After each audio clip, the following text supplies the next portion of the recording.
ये भी चाहते हैं कि कोई अनडिजायरेबल एलिमेंट हिंदुस्तान में नहीं घुसे।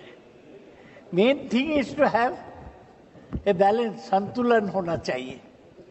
हम जो लोगों को लाते हैं, हम एडवर्टाइज करते हैं सारा दुनिया में कि भारत में आओ, ताजमहल देखो, लाल किला देखो, राम मंदिर भी देखने आएंगे, वो मुझे पता नहीं, वो तो केवल हिंदू लोग आ सकते हैं, बाहर में जो लोग रहते हैं। हाँ, तो ये सर हो सकता, लेकिन हम चाहते हैं सबसे ज़्यादा लोग आए हैं बांग्लादेश से, यूनाइटेड स्टेट्स से 17 लाख लोग आए थे और यूके से 9,86,000 लोग आए थे। और मेरे ख्याल में अमित शाह जी का पर्सनालिटी भी ऐसा है, थोड़ा कड़ा है, किसी को जरूरत पड़ेगा तो ठोक देंगे। तो वो बड़ा स्टीफ कानून बनाए।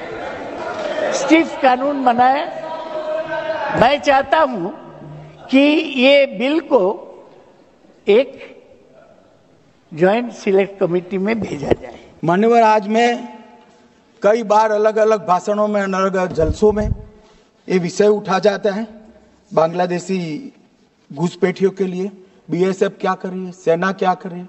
मैं आज वास्तविकता इस देश को बताना चाहता हूं और मैं ऐसा करता हूं कि तृणमूल कांग्रेस के सारे लोग सदन को छोड़कर नहीं जाएंगे, ध्यान से सुनेंगे।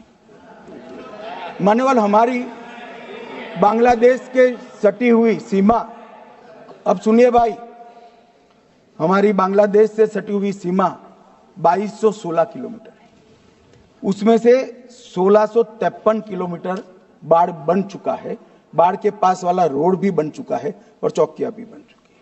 शेष फेंसिंग की लंबाई है 563 किलोमीटर। 563 किलोमीटर सीमा आज भी खुली है और शेष फेंसिंग जो 563 किलोमीटर है उसमें 112 किलोमीटर फेंसिंग ऐसी है, बॉर्डर ऐसी है जिसमें बॉर्डर फेंसिंग व्यवहारू नहीं, नाले हैं, नदियां हैं, ऊंची नीची पहाड़ियां हैं, जहां 112 किलोमीटर में फेंसिंग हो ही नहीं सकता, और 450 किलोमीटर जहां फेंसिंग होता है वहां बाकी है। अब मैं वो बताना चाहता हूं कि क्यों बाकी है। ये 450 किलोमीटर के लिए मान्यवर मैंने डीओ लेटर लिखकर 10 रिमाइंडर करे हैं, बंगाल सरकार भूमि नहीं देती। मान्यवर, ये 450 किलोमीटर के लिए गृह सचिव बंगाल के मुख्य सचिव के साथ 7 मीटिंग करे, ये भूमि नहीं देते हैं।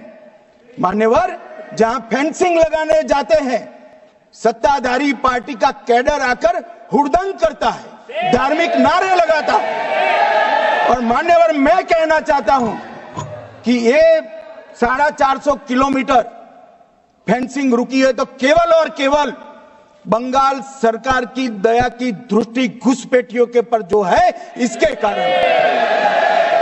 और मान्यवर, इससे आगे ये 450 किलोमीटर शायद ये भाषण सुनकर ममता जी भूमि दे भी दे तो हम खत्म कर देंगे, फिर भी 112 किलोमीटर खुली सीमा रहती है। मान्यवर, जब आप 2000 किलोमीटर बाढ़ बना देते हो और 112 किलोमीटर नहीं बनाते हो तो कई बार तो ये 2000 किलोमीटर के कोई मायने नहीं। आदमी को घुसने के लिए कितनी जगह चाहिए।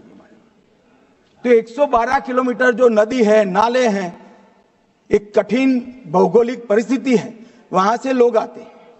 ये सवाल हमें करते हैं, अभी भी किया कि रोहिंग्या दिल्ली तक आ गए, आपके नाक के नीचे आया।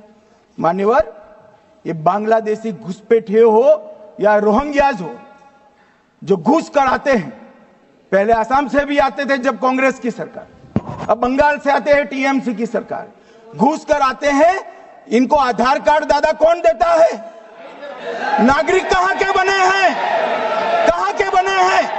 जितने बांग्लादेशी पकड़े गए 24 परगना जिले का आधार कार्ड और नागरिकता है मान्यवर।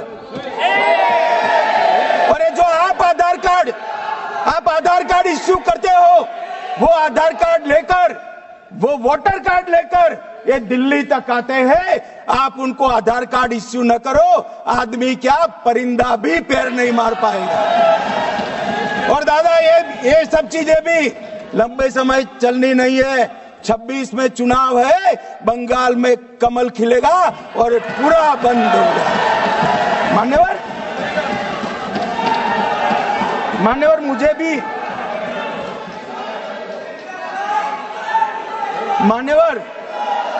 मैं आज कहना चाहता हूं,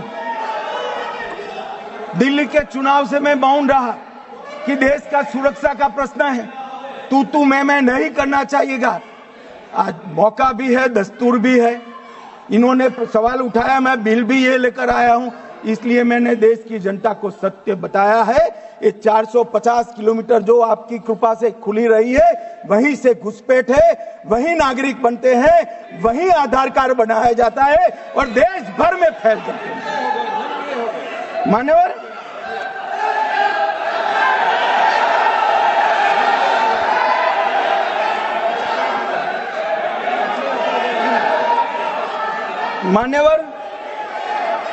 एक सदस्य